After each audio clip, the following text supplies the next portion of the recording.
السلام عليكم. هذه قصيدة زجلية جديدة بعنوان وقفة الأستاذ، وشكرا جزيلا على تفاعلكم.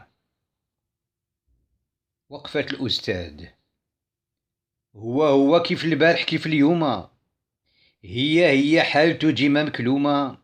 سمع لكلامي مزيان، ركيزتنا عطاوه أكلة مسمومة، راه يعاني وداخل في الكومة، التعليم حالته قدران. شكون المسؤول وعلى من اللومة، وشكون صاحب هاد الحالة المدمومة؟ كلشي عاطيها للنكران. البداية في الذاكرة مصومة، التاريخ علامته مبصومة، دخلت السياسة للميدان.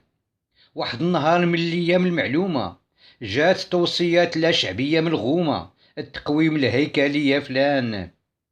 وحيد شي منقلت شي عدومة، أراك التجميد وتخدم القومة، ولا أستاذي روح المكان. دخلات الشكارة في هاد الملزومة، بدات بزنيس والهموز المقسومة، التعليم الخصوصي بدا يزيان. هنا بدات خص ولد حلومة، قالوا عليه مكلخ ودمدومة، في قرايته ديما عيان. مرحبا بكم في مدرسة الحكومة، تشوفوا شلا طاقات مردومة، وشكون اللي خلاها تبان. كل وزير يجي معاه منظومة، وحنا نبرقوا بحال ديك البومة، هذا حالنا كل زمان. إصلاح اليوم راه حشومة، على حساب الطبقات المحرومة، خرجتو في الأستاذ نيشان.